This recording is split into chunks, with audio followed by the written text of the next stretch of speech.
Hello everyone.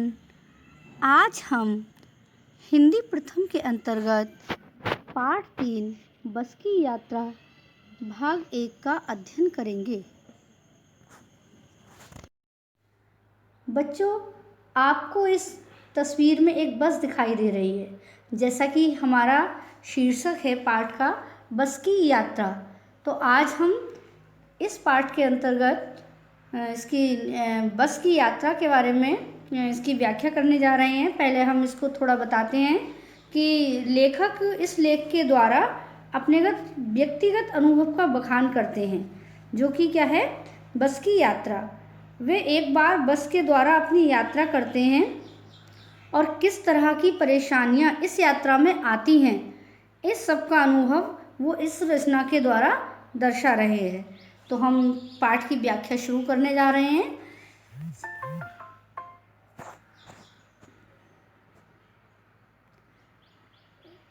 प्रस्तुत पाठ हमारा लेखक हरीश शंकर परसाई जी के द्वारा लिखा हुआ है।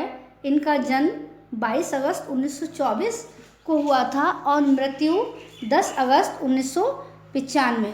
हरीश शंकर परसाई जी ने बहुत अच्छी रचनाएं लिखी हैं और इनकी जो रचनाएं हैं वो समाज पर बहुत अच्छा व्यंग कसती हैं और बहुत व्यंग्यात्मक रचनाएं होती हैं इनकी। कुछ रचनाएं तो इनकी बहुत अच्छी, ईर्ष्या तू ना गई मेरे मन से, निंदा रस, सदाचार का तावीज आदि बहुत अच्छी रचनाएं इन्होंने लिखी हैं। अब हम आगे देखते हैं कि इस पाठ में वो क्या क्या दर्शा। तो बच्चों, यहाँ से हम अपनी पाठ व्याख्या शुरू करते हैं। हम 5 मित्रों ने तय किया कि शाम 4 बजे की बस से चलें। पन्ना से इसी कंपनी की बस सतना के लिए घंटे भर बाद मिलती है, जो जबलपुर की ट्रेन मिला देती है। सुबह घर पहुंच जाएंगे। यहाँ पर लेखक बता रहे हैं कि लेखक और उनके 5 मित्रों ने ये तय किया था कि शाम 4 बजे की बस से चलेंगे। और पन्ना यहाँ पर किसके लिए प्रयोग? पन्ना एक जगह का नाम है। मध्य प्रदेश में एक जगह है पन्ना नाम की। तो पन्ना से इसी कंपनी की बस सतना के लिए, सतना भी एक जगह का नाम है, सतना के लिए घंटे भर बाद मिलती है, जो कहाँ तक की ट्रेन मिला देती है? जबलपुर तक की।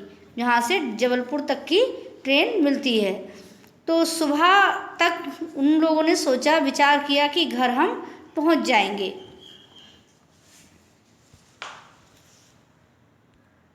तो ये सब विचार करके उन्होंने अपनी यात्रा का विचार बनाया। उसके बाद आगे हमारे चैप्टर में आता है कि हम में से 2 को सुबह काम पर हाजिर होना था, इसलिए वापसी का यही रास्ता अपनाना जरूरी था। लोगों ने सलाह दी कि समझदार आदमी इस शाम वाली बस से सफ़र नहीं करते। क्या रास्ते में डाकू मिलते हैं? नहीं, बस डाकिन हैं। यहाँ पर बताते हैं लेखक कि लेखक के साथ जो 2 मित्र गए थे, उन्हें दफ्तर के समय पर उपस्थित होना था, इसलिए वापसी का यही रास्ता अपनाना जरूरी था। उनके जो जानकार लोग थे, उन्होंने उन्हें सलाह दी कि अगर कोई समझदार व्यक्ति होगा तो इस शाम वाली बस से जाने का विचार नहीं करेगा, क्योंकि शाम के थोड़ी देर बाद काफ़ी अंधेरा हो जाता है और रात के समय यात्रा करना सुरक्षित नहीं रहता। क्या रास्ते में डाकू मिलते हैं? एक व्यक्ति ने प्रश्न किया, लेखक के द्वारा किया गया ये प्रश्न।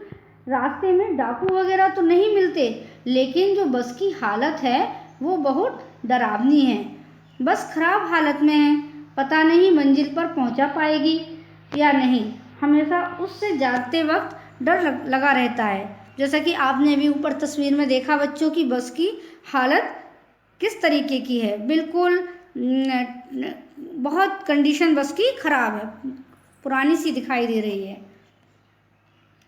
अब आगे देखिए, बस को देखा तो श्रद्धा उमड़ पड़ी।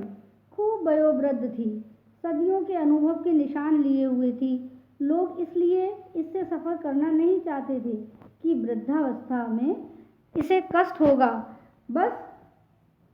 ये बस पूजा के योग्य थी, उस पर सवार कैसे हुआ जा सकता है। यानी यहाँ पर लेखक कह रहे हैं कि जिस बस से लेखक को जाना था वो बस बहुत पुरानी थी, बहुत वह बहुत सालों से चल रही थी। लोग उसके द्वारा अपनी अनेक यात्राएं पूरी कर चुके थे। इस बस को देखने से ऐसा अनुभव हो रहा था कि बस ने बहुत सारी यात्राएं की हैं, बहुत सारे लोगों को उनकी मंजिल पर पहुंचाया है। उसके निशान इस बस पर साफ साफ दिखाई दे रहे थे। उसके शीशे, खिड़कियां, बस की पूरी बॉडी टूट चुकी थी। कोई भी चीज़ सही ठिकाने पर नहीं थी। खस्ता हालत हो चुकी थी। उसका इंजन भी आवाज़ कर रहा था, तो इसलिए लोग यात्रा नहीं करना चाहते थे, क्योंकि वो बस क्या थी, बहुत पुरानी थी। उस बस को कुछ परेशानी हो सकती है, क्योंकि वह बहुत पुरानी हो चुकी है, वृद्ध हो चुकी है। बस ये तो पूजा करने के योग्य थी, क्योंकि इसमें बहुत सारे लोगों को अपनी मंजिल तक पहुंचाया था, बहुत ज़्यादा सफ़र तय किया था, इसलिए बस पूजा के योग्य थी। एक बूढ़ी और पुरानी बस के ऊपर सवार होने का कैसे सोचा जा सकता है, जबकि ये तो उसके आराम करने का समय है। आगे यहाँ पर लेखक बताते हैं, बस कंपनी के एक हिस्सेदार भी उस बस से जा रहे थे।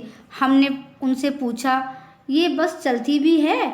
वह बोले, चलती क्यों नहीं है जी, अभी चलेगी। हमने कहा, वही तो हम देखना चाहते हैं, अपने आप चलती है ये? हाँ जी, और कैसे चलेगी? गजब हो गया, एक बस अपने आप चलती है। यहाँ पर लेखक कहते हैं कि जिस बस से लेखक अपनी यात्रा कर रहे थे और ये जिस कंपनी की बस थी, उसके जो हिस्सेदार थे वो भी इसमें यात्रा कर रहे थे। लेखक ने उससे प्रश्न किया कि क्या ये बस चलती भी है? उन्होंने उत्तर दिया कि चलती क्यों नहीं है जी, अभी चलेगी। वह उसके मालिक थे और उन्हें उस पर पूरा भरोसा था। लेखक और उनके मित्रों ने कहा, वही तो हम देखना चाहते हैं कि ये कैसे चलेगी, अपने आप चलती है क्या? हिस्सेदार ने लेखक की बात पर आश्चर्य जताया और लेखक ने उनकी बात पर आश्चर्य जताया, क्योंकि उन्हें विश्वास ही नहीं हो रहा था कि इतनी पुरानी बस भी चलती है। इसलिए वह पुनः कहते हैं कि ऐसी बस अपने आप चलती है, ये तो कमाल हो गया। हम आगे देखते हैं। यहाँ पर लेखक बता रहे हैं कि हम आगा पीछा करने लगे। डॉक्टर मित्र ने कहा, डरो मत, चलो, बस अनुभवी है, नई नवेली बसों से ज़्यादा विश्वसनीय है, हमें बेटों की तरह प्यार से गोद में लेकर चलेगी। यहाँ पर लेखक बता रहे हैं कि लेखक और उनके मित्रों के मन में विचार था कि जाएं या ना जाएं। उनमें से एक डॉक्टर मित्र भी था। उन्होंने भरोसा और बढ़ाया, विश्वास जताया कि डरने की कोई बात नहीं है, चलते हैं। बस ने बहुत सारे लोगों को अपनी मंजिल पर पहुंचाया है, उसने कभी किसी को धोखा नहीं दिया। नई नवेली बसों से ज़्यादा विश्वसनीय है। जो नई नवेली बसें हैं उन पर विश्वास नहीं किया जा सकता, लेकिन इस पर विश्वास किया जा सकता है।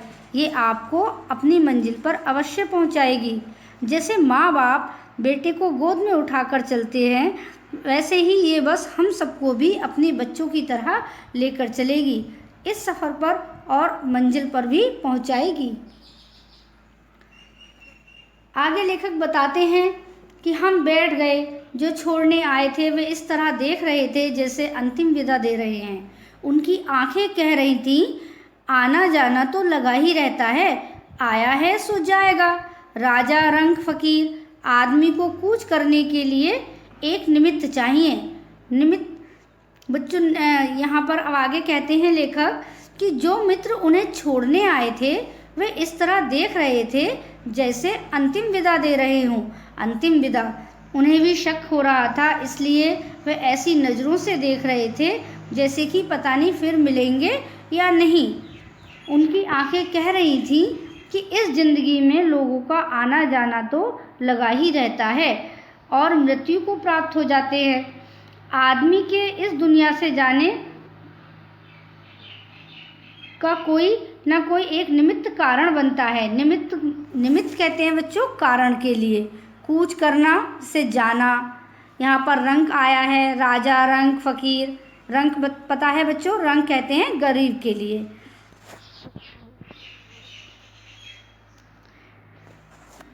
इंजन सचमुच स्टार्ट हो गया, ऐसा जैसे सारी बस ही इंजन है और हम इंजन के भीतर बैठे हैं। कांच बहुत कम बचे थे, जो बचे थे उनसे हमें बचना था। हमें फ़ौरन खिड़की से सरक गए। इंजन चल रहा था, हमें लग रहा था कि हमारी सीट के नीचे इंजन है। यहाँ पर लेखक बताते हैं कि ड्राइवर ने इंजन को स्टार्ट किया और बस शुरू हो गई।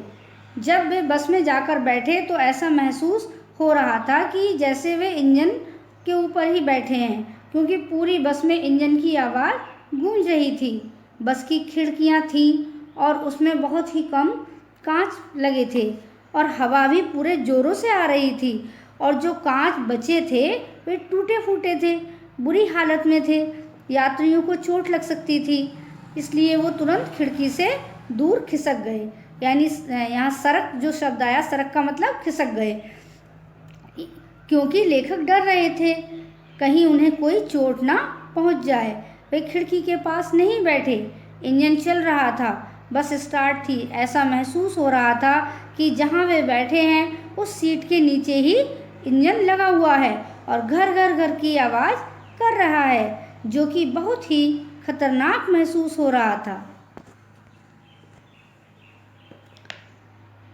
आगे लेखक कहते हैं कि बस सचमुच चल पड़ी और हमें लगा कि ये गांधी जी के असहयोग और सविनय अवज्ञा आंदोलनों के वक्त अवश्य जवान रही होगी। उसे ट्रेनिंग मिल चुकी थी। हर हिस्सा दूसरे से असहयोग कर रहा था। पूरी बस सविनय अवज्ञा आंदोलन के दौर से गुजर रही थी। सविनय अवज्ञा आंदोलन, बच्चों आपको पता होगा, गांधी जी के द्वारा एक आंदोलन चलाया गया था, जो कि 1921 में चलाया गया था। यहाँ पर ट्रेनिंग शब्द आया है। ट्रेनिंग का मतलब सिखाना या सीख देना। एक शब्द यहाँ पर दौर। दौर को क्या कहते हैं बच्चों? कि ज़माना, उस समय की बात है। अब यहाँ पर लेखक बताते हैं कि बस इतनी पुरानी थी कि लेखक और उनके मित्रों को ऐसा लग रहा था कि आज़ादी के समय हुए असहयोग और सविनय अवज्ञा आंदोलन के समय की होगी ये बस। जिस तरह से गांधी जी के समय में असहयोग आंदोलन चलाया गया था, इस तरह ही बस का हर हिस्सा पूरी तरह से सहयोग नहीं कर रहा था, अर्थात एक दूसरे का साथ नहीं दे रहा था, क्योंकि वो बहुत पुरानी हो चुकी थी, बहुत पुराने ज़माने से ही चलती आ रही थी। इस कारण उसकी हालत बहुत ख़राब हो गई थी। अब लेखक इससे यात्रा करने से डर रहे हैं, क्योंकि इसके इंजन आवाज़ कर रहे हैं, खिड़की टूटी हुई है और एक एक पुर्जा बस का हिल रहा है। सीट का बॉडी से असहयोग चल रहा था। कभी लगता सीट बॉडी को छोड़कर आगे निकल रही है, कभी लगता कि सीट को छोड़कर बॉडी आगे जा रही है, भागी जा रही है। 8-10 मील चलने पर सारे भेदभाव मिट गए। ये समझ में नहीं आता था कि सीट पर हम बैठे हैं या सीट हम पर बैठी है। यहाँ पर लेखक बताते हैं बस की सीट थी और जो उसकी बॉडी थी वो आपस में साथ नहीं दे रहे थे, वो असहयोग कर रहे थे, यानी सारी बस हिल डुल रही थी। कभी लगता कि सीट अपनी जगह पर नहीं है, कभी वो हिल रही थी। ऐसा महसूस हो रहा था कि सीट बॉडी को छोड़कर खिसक गई, आगे निकल गई है। कभी लगता कि सीट को छोड़कर बॉडी आगे भागी जा रही है, और कभी कभी तो लगता 8-10 मील चलने पर सारे जो भेदभाव थे, अंतर थे, वो खत्म हो गए। लेखक को समझ नहीं आ रहा था कि हम बस पर बैठे हैं, बस की सीट पर बैठे हैं, या सीट हमारे ऊपर सवार हो गई है। एकाएक बस रुक गई। मालूम हुआ कि पेट्रोल की टंकी में छेद हो गया है।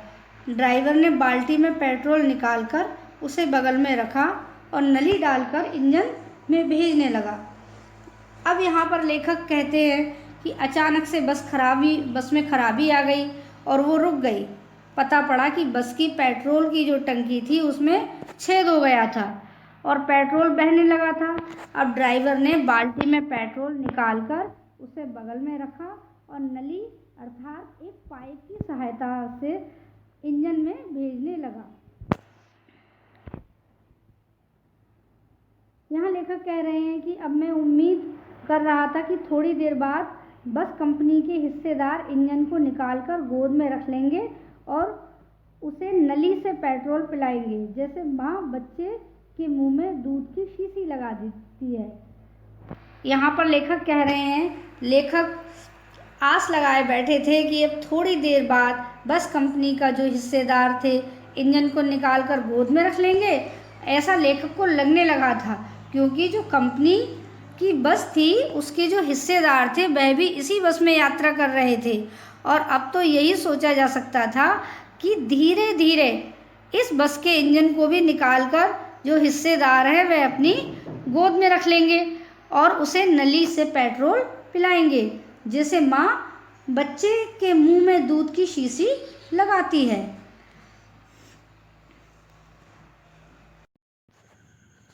यहाँ पर लेखक कहते हैं कि बस की रफ्तार अब 15-20 मील हो गई थी। मुझे उसके किसी हिस्से पर भरोसा नहीं था। ब्रेक फेल हो सकता है, स्टीयरिंग टूट सकता है। यानी यहाँ पर लेखक बता रहे थे कि बस की जो गति थी वो बहुत धीमी हो गई थी, वो धीरे धीरे चल रही थी और लेखक को बस के किसी भी हिस्से पर भरोसा नहीं रहा था। यानी उसके बस के हर पुर्जे में, हर पार्ट में मतलब कुछ ना कुछ कमी थी, पूरी तरीके से वो खटारा कंडीशन में थी। और यहाँ पर लेखक ये सोच रहे थे कि शायद हो सकता है ब्रेक फेल हो जाए, स्टीयरिंग भी टूट सकता है या और भी कुछ बुरा घटित हो सकता है।